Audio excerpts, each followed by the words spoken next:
హైవ్యూస్ రజిత శివ చెన్నయ్య పాపం చెన్నయ్య అండి ఎంత దారుణం అంటే చెన్నయ్య ఆల్రెడీ రెండో పెళ్లి చేసుకుంటున్నప్పుడే రజితకి ఫస్ట్ మ్యారేజ్ కాబట్టి విలువైనటువంటి ఆస్తులు రజిత పేరు పెట్టేశాడు.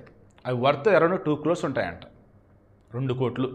అతను నేల్ ట్యాంక్ డ్రైవర్గా చేస్తూ ఉన్నా తను ఆల్రెడీ ఒక టీచర్ ఆఫ్ చేస్తుంది కాబట్టి సమాజంలో గౌరవం ఉండాలని చెప్పేసి ఆమె పేరున. తర్వాత పెద్దోడు సాయికృష్ణ, 2 మధుప్రియ, 3 గౌతమ్ పిల్లలు, 3 పిల్లలు. వాళ్ళు బాగా చూసుకోండి చెప్పేసి అనుకున్నాడు. బట్ గత 2-3 నెలలుగా ఎక్కడ లేని ప్రేమ పొంగుకొస్తుంది ఈమెకి. బట్ అంతకుముందు చిరుబరులాడుతూ ఉంది. ఎంత పెద్ద స్కెచ్ అంటే శివ ఈ రజితని ఉంచుకున్నాడు. ఇప్పుడు ఆల్రెడీ జైల్లోనే ఉన్నాడు, రజిత జైల్లోనే ఉంది. పోలీసులు కూడా షాక్ అవుతున్నారండి. పిల్లలని చంపింది, కళ్ళ నుంచి చుక్క నీటి బొట్టు రావట్లేదు, అసలు పశ్చాత్తాపం లేదు. ఆ శివ కూడా అంతే ఉన్నాడు.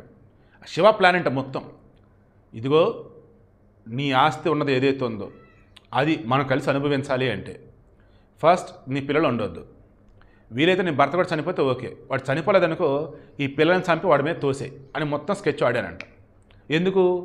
నీకు పెళ్ళి కాకపోతే నేను పెళ్లి చేసుకునేవాడిని, నీకు పెళ్ళి అయిపోయింది, మరి ఎలాగూ ఇప్పుడు నా దగ్గరికి రావాలంటే సమాజం ఒప్పుకోదు కదా, నీ దగ్గర ఉన్నదంతా మనం అనుభవించాలన్నా, చక్కగా బతకాలన్నా, నీ కొత్త జీవితం నేను ప్రసాదించాలన్నా నీ పిల్లలను చంపే అని చెప్పేసి అతనే ఆ బ్రెయిన్ మొత్తం వాష్ చేస్తే ఆ దిక్కుమలింది ఆ కామంతో మొగుడి మీద లేనిపోయిన ప్రేమ చూపిస్తూ అమాయకుడిని చేసి పిల్లల్ని చంపేసి మొగుడిని ఇరికిద్దామని చూశాను.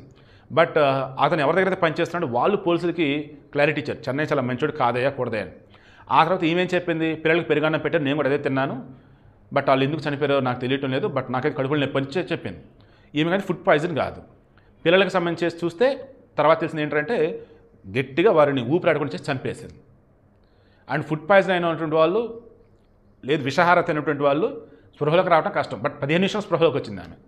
సో అడుగడుగునా కూడా ఆ చెన్నైని ఆ బిడ్డలని చంపాలి, ఆస్తి అంతా అనుభవించాలన్న వేలో ఈ రజిత శివ ఇద్దరు చేసినటువంటి దారుణమైన కుట్రేది. సో వీడియోకి మెయిన్ ఇంటెన్షన్ గతంలో చెప్పి ఇప్పుడు కూడా చెప్పా, దండం పెట్టి మరీ చెప్తున్నా, దయచేసి మీరు గనక మీకు నచ్చిన వాడితో వెళ్ళాలన్నా, నచ్చిన ఆడదంతో కులకాలన్నా వేరెవరైనా చంపాలని ఆలోచన మైండ్లోకి రానివ్వకండి. ఎందుకంటే ఖచ్చితంగా దొరుకుతారు. ఆ దొరికిన తర్వాత మీ లైఫ్ అంతా జైల్లోనే. అవసరమా? హ్యాపీగా సుప్రీంకోర్టు తీర్పులు ఉన్నాయి కాబట్టి వెళ్ళి ఏడకొక్కడికి వెళ్ళి బతికేసేయండి. అంతే తప్ప ఉన్నోళ్ళు చంపటమో లేదు ఇంకేదైనా చేద్దామని చెప్పేసి ఆలోచనలు కనుక వస్తే జైలు పాలే.